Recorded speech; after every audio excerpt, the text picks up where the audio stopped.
Hello, Modus. Today we're going to look at how America became a world power. The title of this unit is U.S. Imperialism.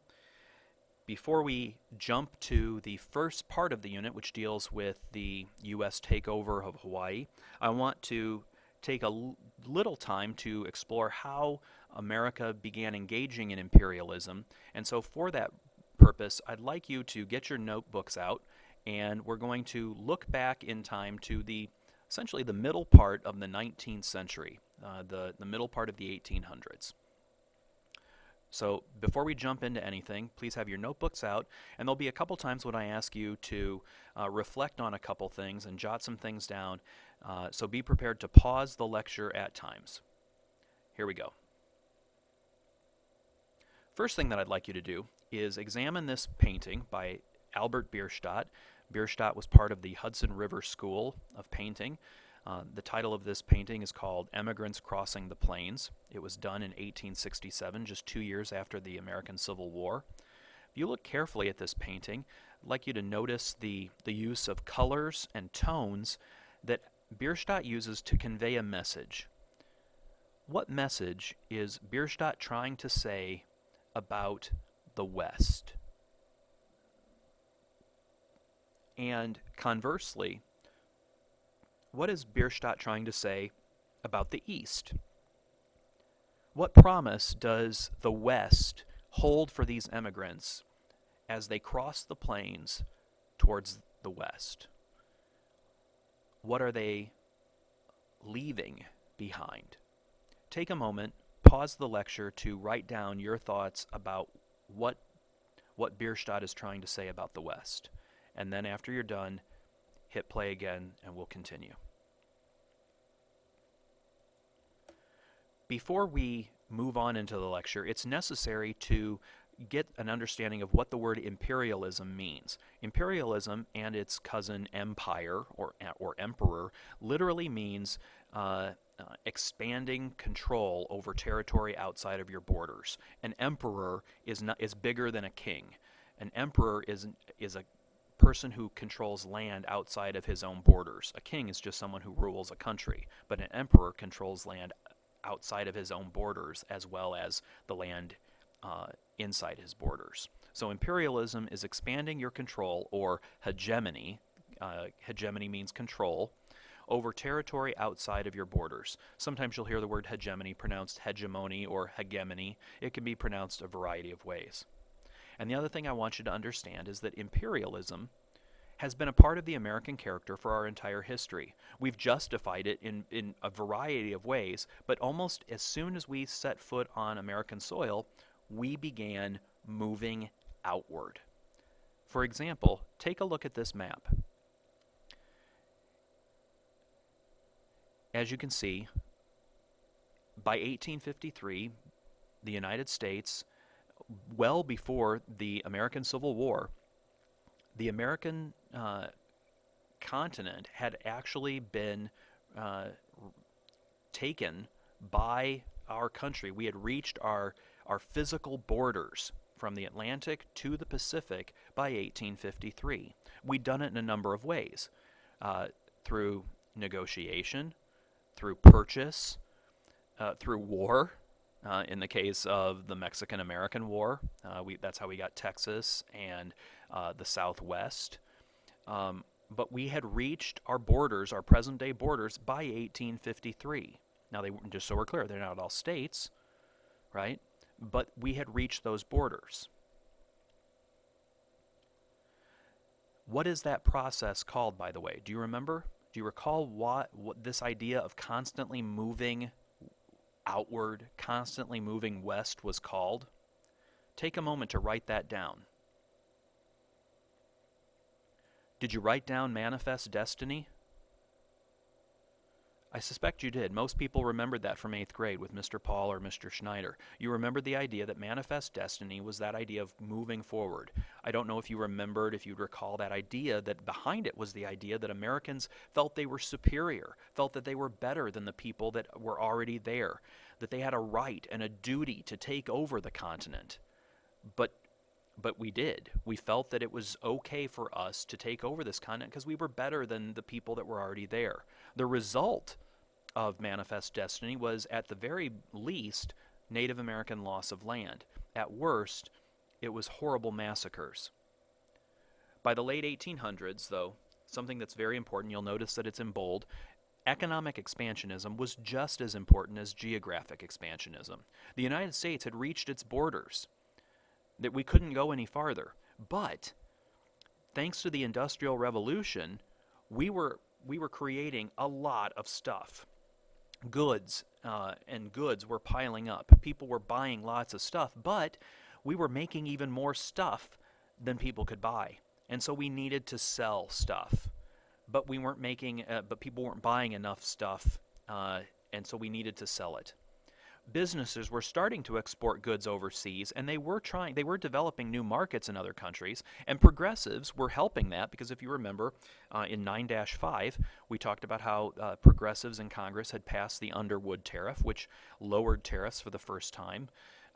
But it's not enough. We needed to sell goods in other countries. There's just one problem. There's not enough countries, it seems, to sell to. There aren't new markets. One of those, a good case in point, would probably be seen here. Take a look at the continent of Africa. If you look at the continent of Africa, you'll notice there are literally only 2 independent countries in the entire continent. Everything else has been taken. The pink has been claimed by the British, the green has been claimed by the French, the yellow has been claimed by the Germans, the orange has been claimed by the Italians, the Portuguese have claimed the light purple, while the dark purple has been claimed by the Spanish. The Belgians have claimed the light green. Everything has been carved up. And so it's things like that that keep, and Africa is not alone. The same had been done with Asia as well. There are not a lot of places where America could go in and say, hey, we'd like to trade with you. Because if a country controlled another country, for instance, if a European country controlled a country, they would say, you're not allowed to trade with the United States. You can only trade with us. And so the United States is frustrated. And because of that, businessmen and politicians start thinking, we need to come up with an empire of our own. One man named Alfred Mahan, a former admiral in our Navy, said, the best way for us to have an empire of our own is to come up with a large navy. In fact, it's kind of like that movie Field of Dreams. Do you remember the movie Field of Dreams, where Kevin Costner is out in the cornfield and he hears the voice that says, if you build it, they will come. Well, it's kind of like that. Mahan says, if you build a large, strong navy, an empire will come. Only it's not as creepy as it sounds when I do it. He says that if you build a strong navy, it's going to be followed by naval bases in the Caribbean and the Pacific, and then you're going to have a canal that connects the Atlantic to the Pacific. And if you do those 3 things, bam, you're going to have an empire. And Alfred Mahan was right, because a new wave of economic and political expansion began. And when you took those things and you combined them with manifest destiny and misguided patriotism, we ended up having an empire. The problem was, it led to this thing called hubris. Hubris means arrogance, and the United States ended up falling for this arrogance. And arrogance and hubris always lead to a fall. And we'll talk about that. You'll see that in just a moment. Well, actually, you'll see that in the next lecture to come. But before we do that, I want to talk about where our first target will be. The first target of U.S. imperialism is in that most beautiful of islands, the island of Hawaii. So here we see native Hawaiians in a parade. And I'd like to talk about how the United States ends up taking over the island of Hawaii, because it's kind of a sad story. But it also it's a great example of the 3 reasons why people engage in, or why nations engage in imperialism. First off, the first reason why nations engage in imperialism would be for social reasons, and it's seen here. In the early 1800s, American missionaries came to Hawaii to convert the natives, which is one of the first reasons why that we can talk of, we can speak of imperialism, which is for social reasons, specifically religious reasons. So Americans felt that they needed to go to Hawaii to convert the natives to Christianity.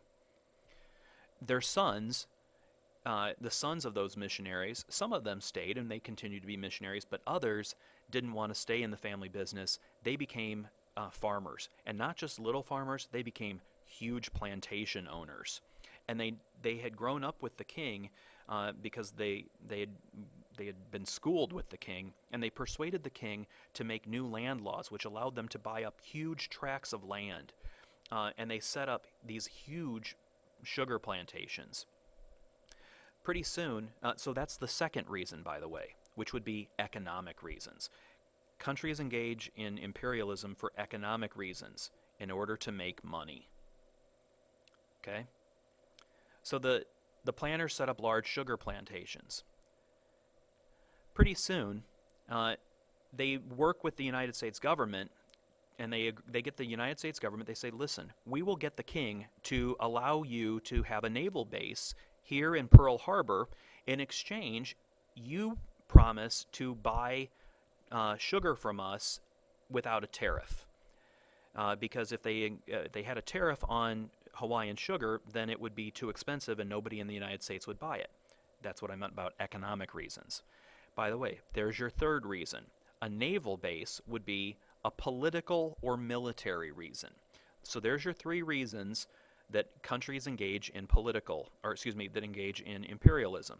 Social reasons, political reasons, and economic reasons. And I'll give you some examples. A social reason would be for instance, religious reasons. A political reason might be for military gain, in this case, a naval base.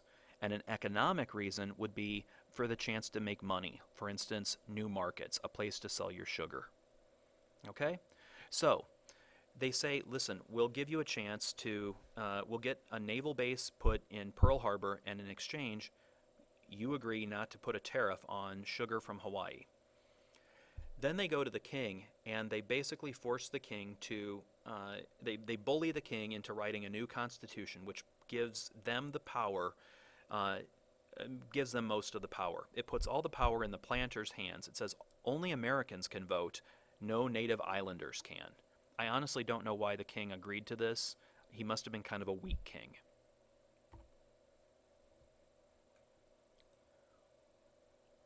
But things turn, because when the king dies, a new queen takes over.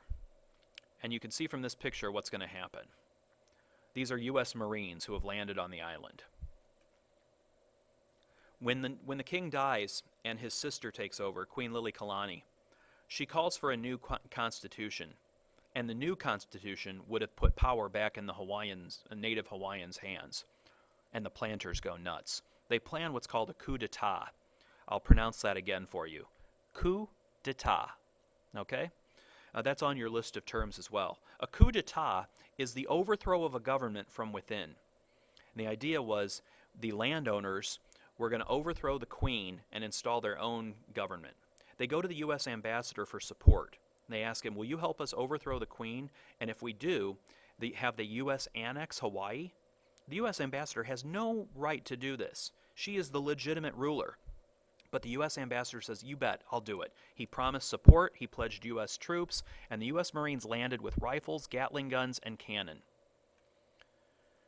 You can see how this ends up. You can see how sad she looks here. To keep the native population from interfering, these Marines land on the island. They march through the streets. They don't actually fire. They don't do anything. But the queen is told that if her troops responded to the Marines would actually attack. And so to keep the peace, she writes a letter stepping down under protest, and the U.S. government recognizes a new Republic of Hawaii in 1894. But the president says, he realizes this is dirty pool, and the president says, I'm not going to annex Hawaii. And so it just stays independent for about 4 years. The next president is the one who actually annexes it. And that's where we'll end the lecture today.